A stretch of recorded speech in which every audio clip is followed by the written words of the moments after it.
बुलंदी देर तक किस शख्स के हिस्से में रहती है? बुलंदी देर तक किस शख्स के हिस्से में रहती है? बहुत ऊंची इमारत हर घड़ी खतरे में रहती है। ऐसा ही खतरा हमारे माननीय प्रधानमंत्री नरेंद्र मोदी पर मंडरा रहा है। सीधे और साफ साफ लफ्जों में कहूं दोस्तों, तो हमारे प्यारे नरेंद्र मोदी और भारतीय जनता पार्टी के मजबूत पिलर, उनकी नींव उनके खुद के अध्यक्ष के जरिए, भारतीय जनता पार्टी के अध्यक्ष के जरिए हिला दी गई है। 70 पन्नों की रिपोर्ट ने मोदी जी की पूरी धरोहर, पूरा का पूरा इमारत, जो ऊंची ऊंची इमारत बनाई गई थी, जो शाख देशवासियों को दिखाया गया था, मजबूत नेतृत्व जो बताया गया था, वो पूरी तरीके से हिल गई है दोस्तों। और अफसोस की बात, इस हिली हुई रिपोर्ट ने, जी हाँ, इस हिली हुई रिपोर्ट ने भारतीय जनता पार्टी की नींद हराम की है। लेकिन देशवासियों को, हमारी जो जंजीरों में कैद मीडिया है, जिनके पांव में बेड़िया है और मुंह में भी बेड़िया लगा दी गई है, वो पूरी तरीके से इस खबर को बता नहीं पा रही है, इस खबर को दिखा नहीं पा रही है कि भारतीय जनता पार्टी में किस कदर बगावत है। भारतीय जनता पार्टी के राष्ट्रीय अध्यक्ष इस तरीके की बातें 70 पन्नों के जरिए रिपोर्ट पेश करते हुए लिख रहे हैं। उन खबरों को कहीं से कहीं तक दिखाया नहीं जा रहा है। अमित शाह की बात नहीं कर रही हूं दोस्तों कि अमित शाह ने यह रिपोर्ट पेश की है। मैं उस राष्ट्रीय अध्यक्ष की बात कर रही हूं जो पहले भारतीय जनता पार्टी में मजबूत नेतृत्व कहलाते थे, जैसे आज अमित शाह को कहा जाता है। ठीक वैसे ही ये भारतीय जनता पार्टी के जो नेता है, बड़े नेता, जी हाँ, बड़े नेता मुरली मनोहर जोशी, वो मोदी के खिलाफ, मोदी की नीतियों के खिलाफ 70 पन्ने का रिपोर्ट ले आए और हवा खबर कहीं नहीं दोस्तों। अफसोस होता है मुझे कि हमारे देश में जो काम मीडिया का है वो ईमानदारी से नहीं कर पा रही है। सिर्फ और सिर्फ मीडिया का काम क्या है वो आज मैं आपको खुलकर बता देती हूँ। मीडिया का वही काम है जो बीजेपी का एजेंडा है। बीजेपी का जो एजेंडा है वही मीडिया में चलता रहता है। 24/7 ऐसा लगता है कि किसी आप पार्टी के चैनल को खोल कर देख रहे हैं। ये हाल है हमारे देश की मेन स्ट्रीम मीडिया की। उनके अंदर इतनी हिम्मत नहीं है कि वो मुरली मनोहर जोशी का ये रिपोर्ट डिबेट का हिस्सा बनाए और चर्चा करें कि देखिए मोदी जी की क्या स्थिति है, भारतीय जनता पार्टी की क्या स्थिति है, कि 70 पन्ने का रिपोर्ट लेकर, जी हाँ, 70 पन्ने का रिपोर्ट लेकर भारतीय जनता पार्टी की पूरी जो 11 साल की राजनीति है उसकी धज्जियां उड़ाता हुआ ये रिपोर्ट चीख कर कह रहा है कि मोदी की नीति पूरी तरीके से फेल है। अब इससे ज्यादा बुरा और दुख की चीज क्या हो सकती है? अभी भी, जी हाँ, अभी भी शर्म लिहाज बाकी है तो इस्तीफा दे देना चाहिए, क्योंकि देश का जो हाल किया है वो विपक्ष के जरिए आवाज उठाया जा रहा है। लेकिन सत्ता पक्ष के बड़े नेता मुरली मनोहर जोशी अपनी राय जो रख रहे हैं, उस राय को दोस्तों सुनना चाहिए। और बहुत इंपॉर्टेंट बात भारतीय जनता पार्टी और मोदी को लेकर कही गई है, उस पर ध्यान देना चाहिए। सबसे पहले मैं दोस्तों केपी मलिक जी का, जो वरिष्ठ पत्रकार है, उनका ये ट्वीट दिखाऊंगी, उसके बाद आपको पूरी जो जानकारी है वो देने वाली हूं कि क्या क्या इस रिपोर्ट में सामने आया है। देखिए, केपी मलिक ने इस खबर को शेयर किया, जोशी के बम से सहमे मोदी और शाह। भाजपा के पूर्व राष्ट्रीय अध्यक्ष और जबरदस्ती 75 साल के फॉर्मूले के तहत मार्गदर्शक मंडल में धकेले गए मुरली मनोहर जोशी ने वामपंथी अर्थशास्त्री और नोबेल पुरस्कार विजेता अमर्त्य सेन के तर्कों का हवाला देकर मोदी सरकार की आर्थिक नीति पर सवाल खड़े कर दिए हैं। उन्होंने अपनी करीब 70 पेज की रिपोर्ट संघ के सामने पेश करके, जी हाँ, संघ के सामने पेश कर बताया कि आर्थिक विकास किसी भी देश का एकमात्र मकसद नहीं होता है। जोशी ने देश में आय की असमानता और भारत की प्रति व्यक्ति जीडीपी को लेकर भी अपनी खुद की सरकार पर सवाल खड़े कर दिए।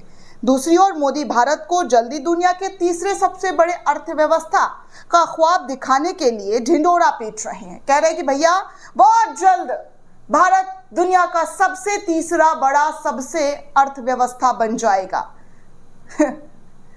2024 तक बनाने की बात की थी, अब कुछ 2027 आएगा, 2029 आएगा, ऐसे करके भारत को सपने दिखाए जा रहे हैं। इनका जो खुद का विजन था दोस्तों, जो लोगों को सपना 2014 से दिखाया गया था, वो फेल हो गया है। और जो बम मुरली मनोहर जोशी के जरिए फोड़ा गया है, उस बम की आग, जी हाँ, उस बम की आग गोदी चैनल्स में नहीं लग रही है। गोदी चैनल्स राहुल गांधी, कांग्रेस, अखिलेश यादव, तेजस्वी यादव, लालू यादव, उनके ही इर्द गिर्द उनको ही विलन बनाने की रिपोर्ट दिखाती रहती है। मोदी की मां को गाली दिया, मोदी की मां को गाली दिया, इतना बड़ा मुद्दा बना दिया गया दोस्तों, जैसे राहुल और तेजस्वी यादव ने गाली दे दिया हो। राहुल और तेजस्वी यादव के मुंह से किसी ने मोदी की मां को गाली देते हुए सुन लिया हो। ऐसा मुद्दा गोदी चैनल्स में डिबेट बनकर चित्रा, अंजना, रूबिका, लियाकत लड़ रही है, भिड़ रही है लोगों से, प्रवक्ताओं से, कांग्रेस के, आरजेडी के। ऐसे हालात टीवी डिबेट्स में दोस्तों देखने को मिल रहा है। भैया बीजेपी के प्रवक्ता शांत बैठे हुए, लेकिन रूबिका, अंजना, चित्रा ये सब एकदम झंडा बरदार बनकर, बीजेपी की प्रवक्ता बनकर ऐसे लड़ रही है जैसे राहुल और तेजस्वी यादव का जो है उन्होंने गाली वाला वीडियो देख लिया हो। मोदी जी की जो वीडियो देखी है उस पर आज तक इनके जुबान से एक भी शब्द नहीं निकलता है। लेकिन खैर, आपको बताऊं कि क्या और कैसी स्थिति भारतीय जनता पार्टी के अंदर हो गई है। बगावत लगातार देखने सुनने को मिल रहा है। बीजेपी कैसे, जी हाँ, टूट रही है, इसकी भनक भले ही मीडिया के जरिए दिखाई ना दी जा रही हो, लेकिन हकीकत यह है कि भारतीय जनता पार्टी बिखर रही है दोस्तों, बिखर रही है। जैसे रेत पर बनाया हुआ घर हवा के झोंके से बिखर जाता है, वैसे ही भाजपा बिखर रही है।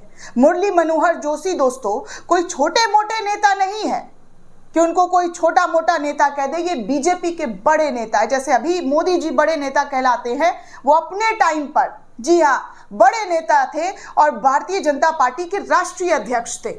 उनके जरिए इस तरीके की सवाल जो है अपनी सरकार पर उठाई गई है, ये कोई कम छोटी बात नहीं है। लेकिन वो है ना, खबरों को दबा देना, छुपा देना, किसी को बताना नहीं, जनता तक सच्चाई ना पहुंचे, इसके लिए 70 पर्दे लगा दिए जाते हैं। 70 तरीके के मुद्दे लाकर रख दिए जाते हैं। जो असली मुद्दे हैं उनको पूरी तरीके से खत्म कर दिया जाता है। ये हाल है हमारे देश में खबरों का। दोस्तों आपको बता दें कि पिछले दिनों राष्ट्रीय स्वयंसेवक आरएसएस की एक बैठक में भारतीय जनता पार्टी के पूर्व अध्यक्ष मुरली मनोहर जोशी ने भारत की अर्थव्यवस्था पर टिप्पणी कर दी।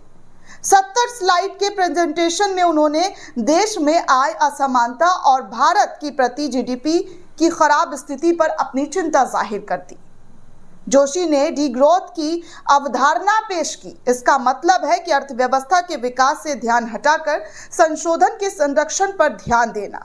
आरएसएस के 100 साल पूरा होने पर, जी हाँ, आरएसएस के 100 साल पूरा होने पर आपको बता दूं कि मोहन भागवत ने 3 दिन का लेक्चर सीरीज का आयोजन किया था, जिसमें मोहन भागवत के जरिए भी बहुत कुछ कही बातें हमने आपको बताई थी। इससे एक सप्ताह पहले आर्थिक क्षेत्र में काम करने वाले संघ के 6 संगठनों के लगभग 80 प्रतिनिधियों की एक बैठक हुई और ये बैठक बंद कमरे में हुई। इसी दौरान मुरली मनोहर जोशी ने भारत की अर्थव्यवस्था से जुड़ी टिप्पणी, उनका मुख्य तर्क ये था कि आर्थिक विकास किसी देश का एकमात्र उद्देश्य नहीं हो सकता है। इंडियन एक्सप्रेस ने इस बैठक में शामिल लगभग 1 दर्जन प्रतिनिधियों के हवाले से लिखा है कि मोहन भागवत ने जोशी की बातों की सराहना करते हुए कहा, जी हाँ, सराहना करते हुए कहा कि जोशी जी ने सब कुछ कह दिया है। जी हाँ, सब कुछ अच्छा कहा है। अपने प्रेजेंटेशन के दौरान अर्थशास्त्री अमर्त्य सेन को कोट करते हुए मुरली मनोहर जोशी ने कहा कि यदि किसी राष्ट्र की आर्थिक सफलता का आकलन केवल आय से किया जाता तो कल्याण का महत्वपूर्ण लक्ष्य चूक जाता। धन असमानता पर पूर्व भाजपा अध्यक्ष ने कहा कि 2021 में भारत की आबादी के सबसे धनी 10% लोगों के पास कुल घरेलू संपत्ति का 65% हिस्सा था। उन्होंने आगे कहा कि भारत का प्रति व्यक्ति जीडीपी केवल $2,878.5 लगभग 2.53 लाख रुपए था, जो जापान से बहुत कम था। राहुल गांधी जिस तरीके से भारत में अर्थव्यवस्था की चरमराती हालत को लेकर लगातार भाजपा सरकार पर सवाल उठाते रहे, ठीक वैसा ही मुरली मनोहर जोशी के जरिए भी अपनी सरकार पर सवाल उठा दिया गया। जोशी ने कहा कि विदेश पर अधिक निर्भर रहना भारत के हित में नहीं है। उन्होंने कहा कि देश की शब्दावली में डीग्रोथ शब्द को शामिल करने का अर्थ होगा कम प्राकृतिक संसाधनों का उपयोग और समाज को शेयरिंग, सिंपलिसिटी, मिलनसारिता और केयर के मूल्यों पर अलग ढंग से संगठित करने की दिशा में बदलाव। भारतीय जनसंघ के संस्थापक दीनदयाल उपाध्याय का हवाला देते हुए आगे उन्होंने ये भी कोट अपने प्रेजेंटेशन में करते हुए कहा कि हम जो हमारे पास नहीं है उसे पाने की योजना बनाते हैं, लेकिन जो हमारे पास है उसकी रक्षा करने की योजना नहीं बनाते हैं। हम कृषि और स्वदेशी उद्योग पर ध्यान केंद्रित करने में विफल रहे, जबकि हम ऐसी विदेश सहयोग का स्वागत करते रहे जो हमारे हितों और प्रतिष्ठा को कमजोर करता रहा। अब इससे खोलकर क्या बोला जा सकता है दोस्तों? एक तरफ मोदी जी स्वदेशी का घोषणा करते हैं और दूसरी तरफ मोदी जी के ही मंत्री टेस्ला कार भारत में पहली बार जो आया है उसको खरीदने वाले मालिक बन गए हैं। ये है मोदी जी और मोदी जी के मंत्रियों का स्वदेशी घोषणा।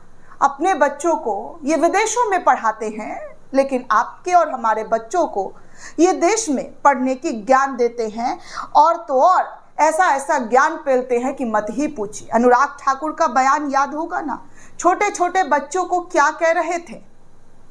अपने बच्चों को अमेरिका, इंग्लैंड में डॉक्टर, वकील और ना जाने इंजीनियर वगैरह, साइंटिस्ट वगैरह बनाने भेज दे रहे हैं, लेकिन आपके बच्चों को झंडा बीजेपी का उठाने के लिए, ईटा पत्थर चलाने के लिए ये लोग ट्रेनिंग देते हैं। ये लोग आप लोगों को आगे कर देते हैं और बताते हैं कि आप देश में देश हित के लिए काम कर रहे हैं। सोचिए कि कैसे मूर्ख बनाया जा रहा है। अब मुरली मनोहर जोशी ने तो साफ साफ जिस शब्दों में कहा है वो आपके सामने है। मुरली मनोहर जोशी ने देश में नशीले दवाओं के खतरे, बढ़ती आत्महत्या और प्राकृतिक आपदाओं से होने वाली तबाही पर भी चिंता जाहिर की है। उन्होंने जलवायु परिवर्तन का भी जिक्र किया और कहा कि हिमालय में सड़कों का स्थिर होना और सिर्फ चौड़ा करने से ज़्यादा महत्वपूर्ण ये है, जी हाँ, कि आप प्राकृतिक के साथ खिलवाड़ ना करें।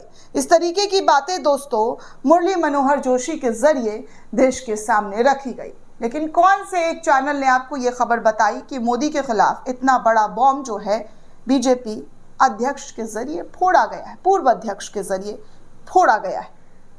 आप खुद सोचिए कि भारतीय जनता पार्टी में कितनी ज़्यादा, जी हाँ, कितनी ज़्यादा एक दूसरे के प्रति जो है नीचा गिराने की होड़ पड़ी है। लेकिन अफसोस की बात, ऐसी तमाम चीज़ों को नहीं दिखाया जाता है, ना ही बताया जाता है। दोस्तों आप खुद देखिए कि भारतीय जनता पार्टी की क्या स्थिति हो गई है, मोदी की क्या स्थिति हो गई है। मजबूत नेतृत्व क्या आप इसे कहेंगे, जहां पर बीजेपी के खुद के बड़े नेता अपनी ही सरकार पर सवाल खड़े कर रहे हैं, 70 पन्ने का बम फोड़ रहे हैं। दोस्तों इस पूरे रिपोर्ट को लेकर आप क्या सोचते हैं? आपकी क्या राय है? हमें कमेंट करके जरूर बताइएगा। साथ ही साथ चैनल को ज्यादा से ज्यादा लाइक, शेयर और सब्सक्राइब करना बिल्कुल भी ना भूले। शुक्रिया दोस्तों।